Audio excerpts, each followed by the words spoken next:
Hello guys, welcome to my channel. দেখো, এখন বাজে সকাল 9টা। তোমাদেরকে সঙ্গে নিয়েই আমি আমার ভিডিওটি শুরু করছি। এখন সকালবেলা ওয়েদারটা কত সুন্দর। একটু পরেই রৌদ্রের তাপ একেবারে প্রখর উত্তাপ শুরু হয়ে যাবে। তোমাদেরকে সঙ্গে নিয়ে আমি আমার আজকের এই ভিডিওটা শুরু করছি। আশা করি তোমরা সবাই খুব ভালো আছো, আমিও খুব ভালো আছি। আজকে এই কুঁদরি, এই সবজিটা আশা করি যারা গ্রামে থাকে সবাই কম বেশি চেনে। আমাদের আগে খুব এইটা গাছ ছিল আর খুব ফলনও হতো। গাছটা এখন আর নেই, এটা কিনে আনাই হয়েছিল। আজকে ওই কুঁদরির পোস্ত বানানো হবে, সেটাই শেয়ার করব। আর চিংড়ি মাছ কিনে আনছিল, সেটার মালাইকারি বানাবো। গুড মর্নিং বন্ধুরা। দেখো, আজকে এই চিংড়ি মাছের মালাইকারির জন্য নারকেলটা আমার ছাড়ানো ছিল, সেটাকে চুড়ে নিয়েছি। চুড়ে নিয়ে মিক্সিতে দিয়ে দুধটা দেখো চেপে চেপে আমি বের করে নিয়েছি। এখন তো কাজু, চারমগজ, আমুল স্প্রে কত কিছু বেরিয়েছে, সহজেই ইজি পদ্ধতিতে রান্না করে ফেলি চটপট করে। কে আর এত পরিশ্রম করে বলো? কিন্তু এই নারকেলের যে টেস্ট, নারকেলের দুধের, সেটাই তো খুব ভালো লাগে। কিন্তু এত পরিশ্রম কে আর করে বলো? যত সহজ পদ্ধতিতে হয়ে যায় আমরা সবাই সেটাই চাই। আজকে অনেক দিন পর ভাবলাম নারকেলটা ছাড়ানো হয়ে আছে, নষ্ট হয়ে যাবে, সেই জন্যই চুড়ে দেখো দুধটা আমি বের করে নিচ্ছি। একটু গরম জলে দিয়ে দিলে তাহলে আরও খুব সুন্দর হয়ে বেরিয়ে যেত। আমি মিক্সিতে এটা যতটা ভালো পেরেছি বেটে নিয়েছি, তারপর চিপে চিপে বের করে নিচ্ছি। দেখো, কুঁদরিগুলো আমি নুন হলুদ মাখিয়ে একটুক্ষণ রেখে দিয়েছিলাম, তাহলে এটা খুব সহজেই নরম হয়ে যায় আর জ্বরে যাবে। খুব তাড়াতাড়ি এটা ভাজা হয়ে যাবে। সেটা আমি ভালো করে ভাজা করে নিয়ে তুলে রেখে দিয়েছি। আর ওপাশে আমি আলুগুলো ভেজে নিচ্ছি।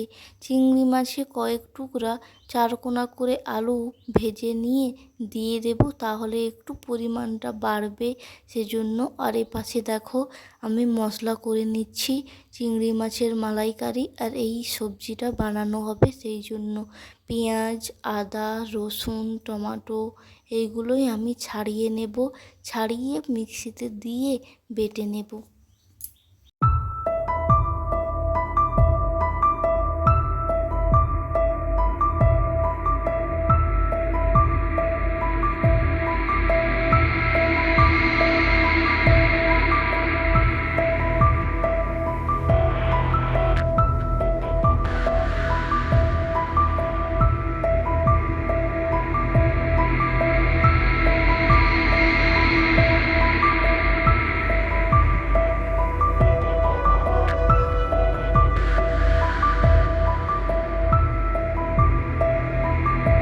দেখো, আমার যেইগুলো কাটার প্রয়োজন ছিল সব কেটে নিয়েছি।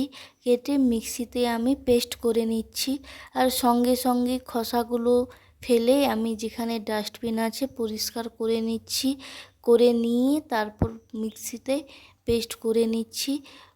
মশলাটা আমার একেবারেই প্রায় কমপ্লিট হয়ে গেল। এবার আলুটা আমি ভাজা হয়ে গেছে নাকি দেখে নেব। আলুগুলোকে যদি ভাজা হয়ে যায় তুলে নেব। আর ফ্যানটা দেখো, ভাতের হাঁড়িতে আমার ভাত হয়ে গেছিলো, ফ্যান ছাড়িয়ে আমি হাঁড়িটা রেখে দিয়েছি। আর বাটা হয়ে গেছে মশলাটা, আর ওখানে আমার কোনো কাজ নেই, সেজন্য হাঁড়িটা এক ধারে সাইডে রেখে দিয়ে দিলাম। তারপরে আমি এবার সবজিটা রান্না করে নেব। কড়াইতে তেল দিয়ে দিয়েছি, গরম হয়ে গেলে 5 ফোড়ন দিয়ে পেঁয়াজগুলো আমি কুচিয়ে নিচ্ছি। পেঁয়াজগুলো ভেজে নেব।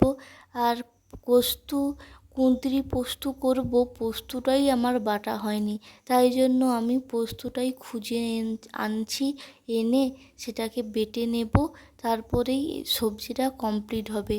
আমার মশলা রেডি নেই, আমাকে এই রান্না করতে করতেই মশলা করে নিতে হয়, সেজন্যই একটু দেরি হয়ে গেছে। এই পেঁয়াজগুলোকে আমি তুলে নিচ্ছি, পেঁয়াজগুলো পাশে ভাজা হবে, আর এপাশে কুঁদরি পোস্তর জন্য পোস্তগুলোকে আমি বেটে নিচ্ছি, বেটে নেব খুব তাড়াতাড়ি করে, সবজিটা না হলে এপাশে বাকি মশলাগুলো ছুঁয়ে যাবে। ভালো করে কড়াতে পেঁয়াজটাকে ভেজে নিচ্ছি, আর পোস্তটাকেও আমি খুব তাড়াতাড়ি করে বেটে নেব।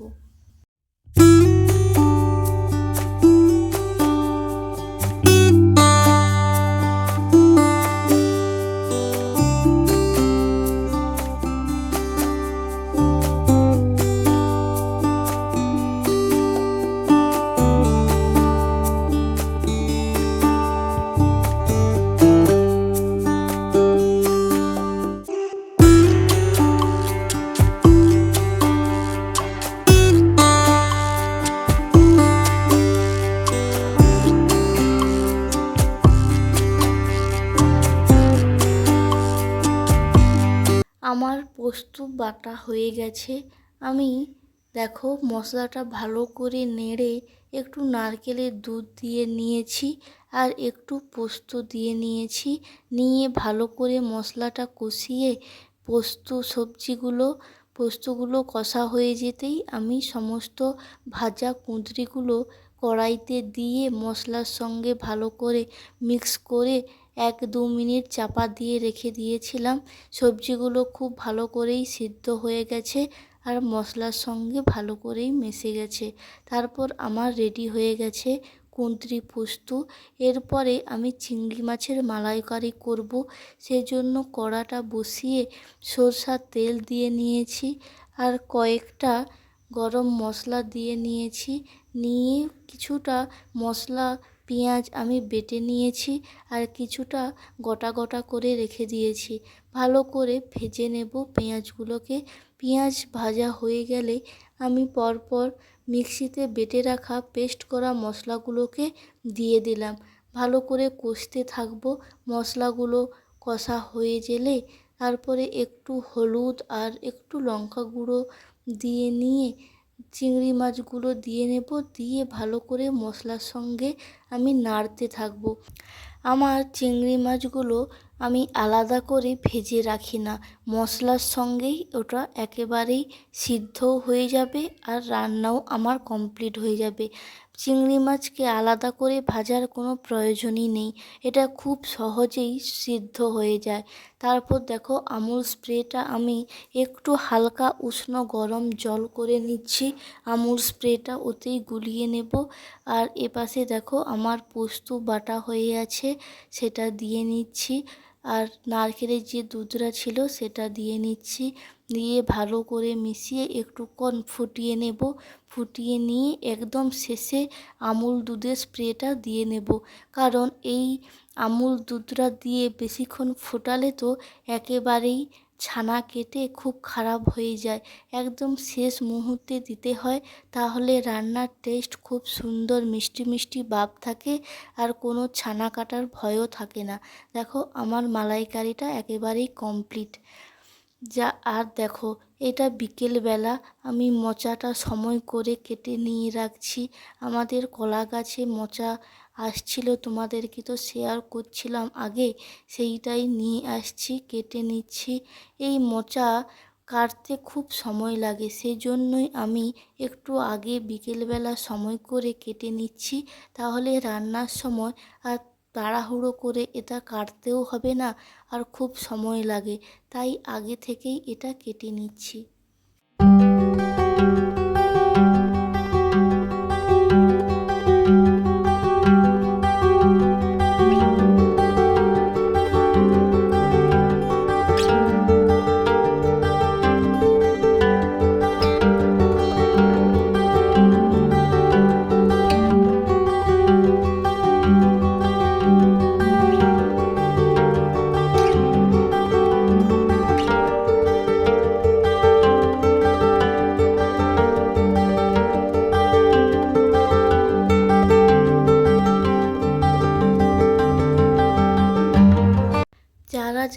এতক্ষণ পর্যন্ত আমার এই ভিডিওটা দেখেছো তাদেরকে জানাই অসংখ্য ধন্যবাদ। সবাই প্লিজ লাইক করো, কমেন্ট করো, সাবস্ক্রাইব করো। আর সবাই সুস্থ থেকো, ভালো থেকো। আবার দেখা হবে অন্য একদিন। বাই।